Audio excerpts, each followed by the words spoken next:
All right, so after the first game against Indiana, I didn't feel very good about myself. I felt like I didn't prepare the team well enough to succeed.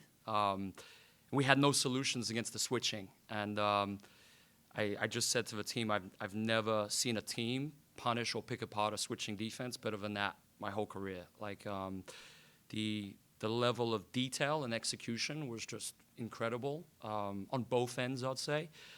Defensive game plan, offensive game plan, just they keep on getting better with every game. Just so impressed by the group. I think a few notable individual performances. M had a big double, 16 and 10, and the 4 steals were just huge. The levels of disruption that we're able to generate are just very, very impressive. Then we had Carla set a career high in assists, and I felt like we really saw a difference today just with the spacing. The spacing, I felt like it was immaculate how they spaced the floor, and that's what led to so much space for Carla to operate, and then just some of the decision making to know when to pocket, when to get downhill, when to throw back, when to throw it ahead. So good. And then, I think we got to celebrate Megan too. 22 points, perfect 8 of 8 field goal attempts. Just and I felt she did a really good job on Boston, that was what we asked of her, and she did all of that and more. Great team win. Alex, like last night, obviously the whole discussion was about the turnover. You have 28 of them, only 11 tonight. What do you attribute all that to? Yeah, honestly, it might sound crazy, but I really wasn't concerned at all about the turnovers. I just trust this group, and I think a lot of it was just we were playing different lineups, different personnel, and I wanted to make sure we were fresh for today. It was a strategic decision I made 2 weeks ago, and we're putting player health at the forefront, and I think being fresh is our competitive advantage. So, we had to make that difficult decision. I still felt, we could have competed more last night with the group we have. I think we're, 12 players deep, but I think, tonight justifies it in terms of we were able to sustain incredible momentum for all 4 quarters. Did you make that decision after you lost to Indiana? No, it was actually done ahead of that, and then just always kind of reviewing things and just looking at the schedule. But yeah, it's like I said, I felt that first Indy game we kind of deviated from what our identity is. So I think this was one for all of us where we really wanted to go out there and show what we're capable of. What makes Em such a unicorn defensively? I mean, I think she's leading the league in blocks, top 3 in steals, like really defensive player of the year type numbers. What are you seeing from her? Yeah, so goes back to the expansion draft. I think there were some things that I watched myself, front office. We watched them a lot, and kind of the eye test, what you saw on film, really matched with the analytics. I thought there were some really interesting defensive numbers that popped, and it was just. I felt like with more minutes, I'd be really intrigued to see what she would be capable of producing, because she was producing in a small sample size. And, I think there has always been something there.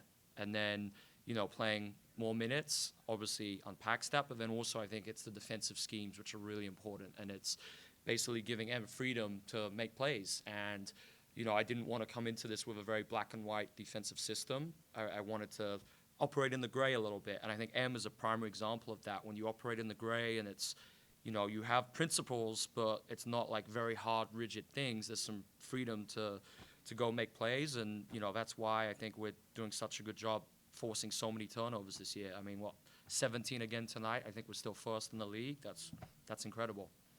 Alex, do you think about, obviously you're focused most on like your own, development and your team and stuff, but do you think about things like, this game in particular is, on national TV, and like we know what a phenomenon Caitlin is, and this is her first time playing in Portland. Do you think about things like, oh, this would be a good one for us to win on this stage in silence, Yeah, honestly, I didn't even think about that, Sean. It's a good question, but I think it's just more game by game, long season still. Obviously I'm ecstatic with how we've started. I mean, 6-4 is really, really good, but it's long season. I think we just got to keep taking every day at a time and just keep remembering, long-term picture, long-term strategy, etc. Alex, that's one of the least productive games Caitlin's played since she came to the league.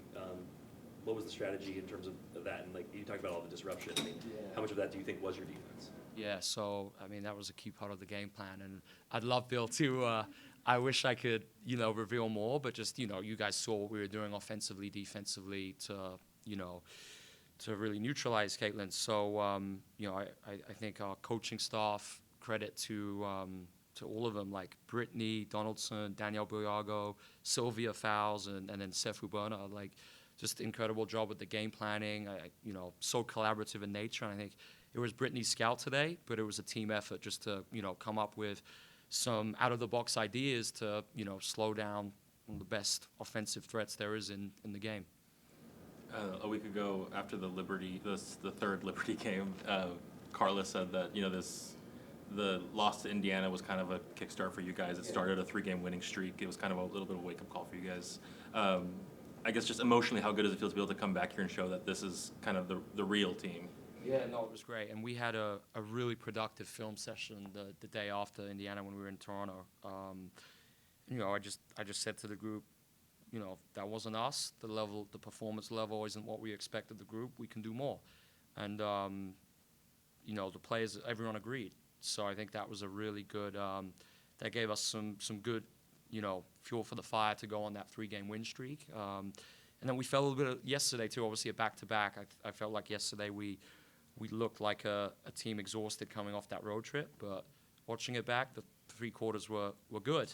So it's just that 1 quarter we weren't there. And then tonight, going back to tonight, it was 4 quarters of, incredible team basketball. How happy are you that coming off of being in the NBA for a couple of years, after tonight you only have one more back-to-back the rest of the season? Yeah. You only have to think about which of these 2 games are we going to prioritize one more time? It's huge, and I think it's, I'm even seeing it like when you have less games and you have a little bit more practice time, the difference for how much more intentional you can be is incredible, because the players, they are so incredibly smart at this level. So when you get those few more practices, it allows you to do so much more. And we've spoken since the beginning of the season. We said we feel like our competitive advantage is we want to improve faster than anyone else in the league. And why? Because of the practices. We're doubling down on that as our identity in the practice culture. So to answer the question, Sean, I think it's great that we've only got one more. And then, great question pregame. I got to give you some credit. I had to keep my best poker face there, but obviously we did end up starting Meg, and she produced in a big way. What are those intensity metrics? You were talking about this team being at the top of the W. Yes. That's just a very interesting, unique term that I don't think that in my time covering basketball, have heard a ton about. Like, what things are you guys looking at? Yeah, so I got this from soccer, performance analytics. So we're leading the W in sprint speed, decel speed, intensity metrics, and jumps. So I think a lot of that is why we have to, be very specific with our rotations.